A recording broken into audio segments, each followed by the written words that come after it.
One big market driver that is missing this Friday, no September jobs report released due to the government shutdown.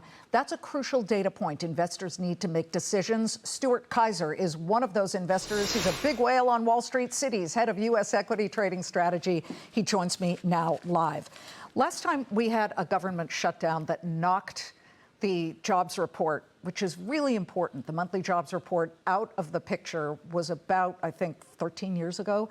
So what is the base strategy for investing right now, knowing that we might not get a bunch of data that you probably use to make your decisions? Look, I think it's just go with the tide, obviously, because even without the data this week, we've rallied pretty strongly. I think second, people are looking for alternative sources of data. So you'll get, University of Michigan survey end of next week. You'll get earnings in 2 weeks. You have Semicon West, which is a key semiconductors event next week, and then you get the Fed. So look, the market's going to do the best it can with what it has, and for right now, the momentum is very positive, and markets keep rising. And then, as I mentioned, you do have some key events coming up, and I think earnings will carry even that much more weight if we're not getting that macroeconomic data. Let me just interrupt you and tell our viewers that that second vote, the GOP side of this vote to end the government shutdown, has just failed. So both the Democrat vote and then the GOP vote to keep the government open, well, at least reopen it, both have failed. Still, though, the Dow holding gains of about 310 points. Back to you, Stuart.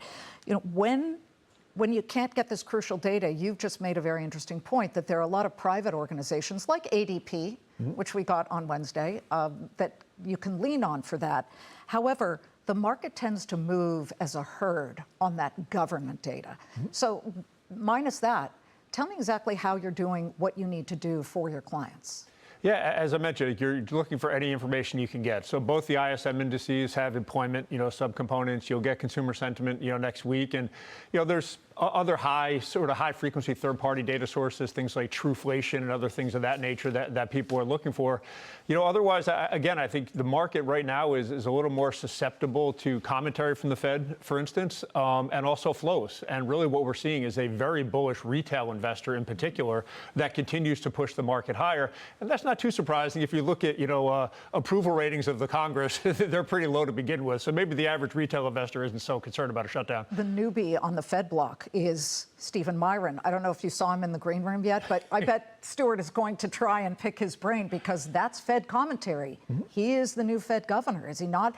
And when we speak to him in just a couple of minutes, so stand by for that, what do you want to hear from him? He was the one who really wanted a bigger than expected rate cut. A lot of his compatriots on the Fed do not agree because if you look at the August inflation numbers, they were pretty sticky.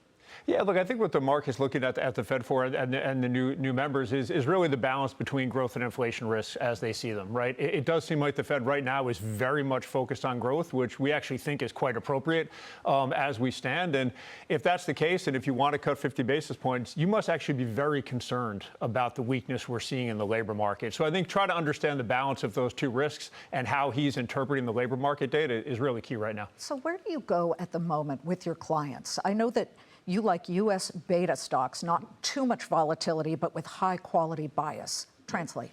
Yeah, so basically we want to be in U.S. equity markets. We are worried about the labor market uncertainty. So we think you want to be in the highest quality, most ROE generating type stocks in the market. The good news is 5 out of the Mag 7 are high quality stocks. So you don't have to ignore that part of the market. The other theme we really like, and you touched on it earlier, is AI power generation and that infrastructure build out that's needed to allow this AI growth.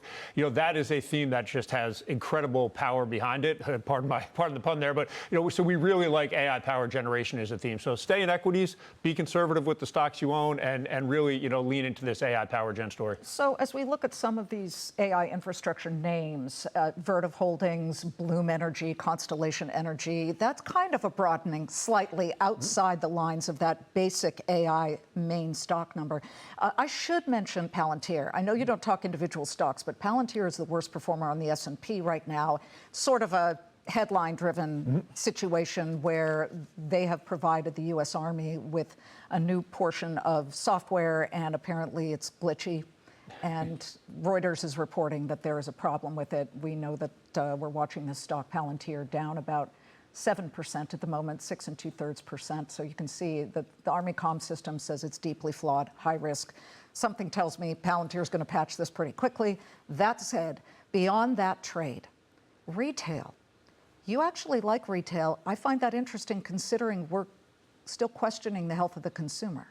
Yeah, look, I think, the health of the consumer, I think, to some extent, is really focused on the lower income consumer and how well their spending is going to kind of hold in. Generally speaking, people that are buying stocks probably skew a little higher income. And look, whether I agree with retail or not, what I can tell you is they are extremely active in the market and are still kind of fully engaged in things. I think Palantir, to your point, actually highlights one of the reasons we like the AI power trade, because single stocks are just so hard to pick. This one's going to win the AI game, this one's going to lose the AI game.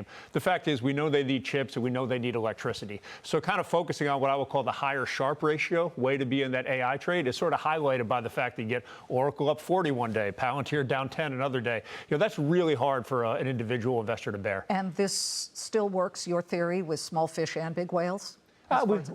We think so. I mean, the bottom line is, and look, this power gen trade, I think, is also going to really resonate with retail because we're all paying our electricity bill, right? We're all seeing that upward pressure. So I do think it appeals to both sides. Really quick, exogenous events, geopolitical problems. President Trump posted on Truth Social today. He put out the deadline for Hamas to accept the deal, and that deadline will be this Sunday. And he basically said this is the last chance agreement. If it is not reached, all hell, like no one has ever seen before, will break out against Hamas. There will be peace one way or another. Do you put that into your calculus of investing? We do. It's on the radar. I think the way the equity market has treated the Mideast uncertainty is just through the oil price. And I think unless you see a sustained move higher in oil, the equity market is going to try to put that off to the side. I think the fact that you also see, the Saudis, the Qataris, and Turkey as well, sort of all wanting peace as well. I think the equity market is kind of comforted by that you might not see that oil response. Amazing. Light sweet crude below $61 a barrel. It's up 0.5%, but energy prices, just as President Trump had really wanted, are keeping down, at least a little bit of a cap. Stuart, great to see you. Thank you. Good to see you. Thank you.